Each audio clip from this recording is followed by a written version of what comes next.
দর্শক, লোকে বলে রে ঘর বাড়ি ভালা নাই আমার। দর্শক, আমি এই মুহূর্তে লালন মঞ্চ থেকে সরাসরি আপনাদের সঙ্গে রয়েছি।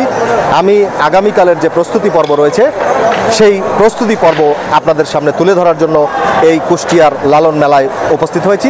দর্শক, আপনাদেরকে আগামীকালকের যে মঞ্চ থেকে সরাসরি আমরা আপনাদেরকে দেখানোর চেষ্টা করব গগনের আলোর চোখে।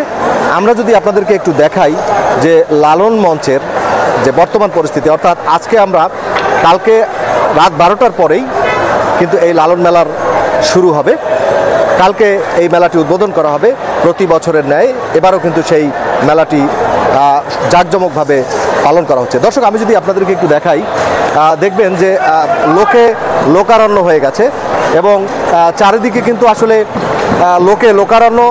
যে এই লালন মেলায় লালন ভক্ত যারা রয়েছেন তারা এক সপ্তাহ আগে থেকেই এই লালন মেলায় উপস্থিত হয়েছেন এবং এই লালন মেলার অংশগ্রহণ করার জন্য দেশের বিভিন্ন জায়গা থেকে, বিভিন্ন ডিস্ট্রিক্ট থেকে তারা এই লালন মেলায় একত্রিত হয়েছে। এই মুহূর্তে আমি লালন মেলায় রয়েছি। লালন শাহীর 135তম যে মেলাটি আজকে উদ্বোধন করা হবে আগামীকালকে। আমরা এখন কথা বলবো এই লালন মেলার কর্ণধর। আমরা একটু আয়োজন সম্পর্কে জানবো এবং তার কাছ থেকে আমরা কিছু তথ্য নেব এই মেলা সম্পর্কে। এইটার আয়োজনে আছেন বাংলাদেশ সরকার। এটা বাংলাদেশের বর্তমান যে সরকার এবং বিশেষত আমাদের যেই সংস্কৃতি মন্ত্রণালয়ের যিনি উপদেষ্টা ফারুকি, এবং এটা মূলত তার উদ্যোগে, এবং তাকে আমি অভিনন্দন জানাবো যে এত বড় সুন্দর একটা সিদ্ধান্ত তিনি নিয়েছেন। আপনি যেটা বলতে পারেন যে হয়তো আমরা তার সিদ্ধান্ত নেওয়ার পেছনে অনুপ্রেরণা হিসেবে কাজ করেছি, কিন্তু যদি এই অনুষ্ঠানে কোনো সাফল্য থেকে থাকে সেটা থাকবে অবশ্যই বর্তমান অন্তর্বর্তীকালীন সরকার।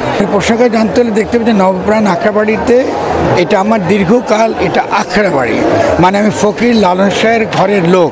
আচ্ছা, সেটাই জানতে। ওকে, ফাইন। এবং আমার গুরুর নাম হচ্ছে ফকির লবণ শাহ। আচ্ছা।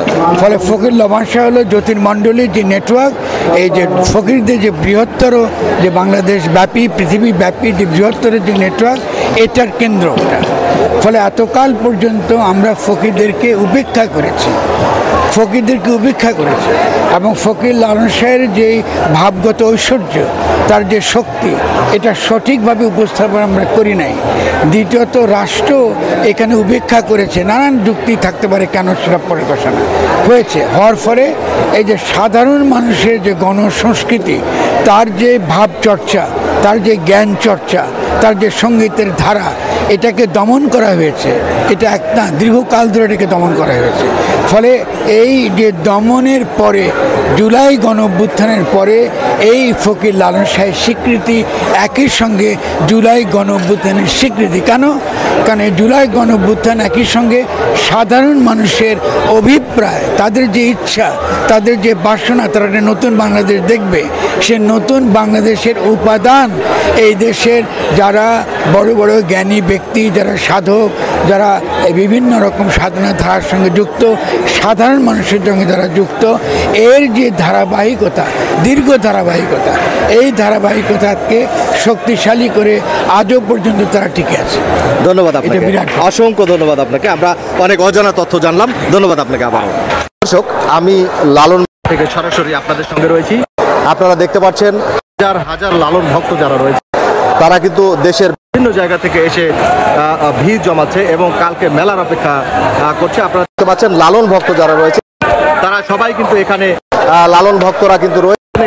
লালন ভক্তের সাথে একটু কথা বলবো যে আসলে উনি কবে এসেছেন এবং কেমন লাগছে এখানে এসে, একটু বলেন তো।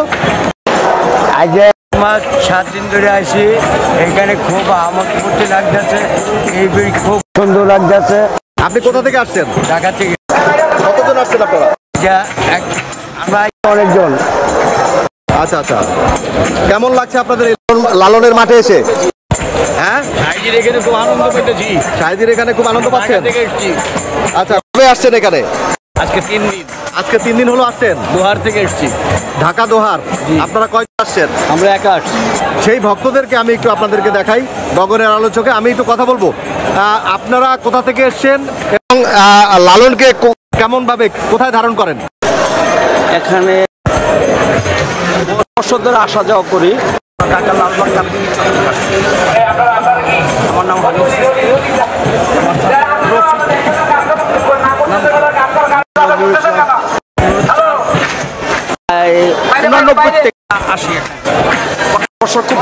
সাজে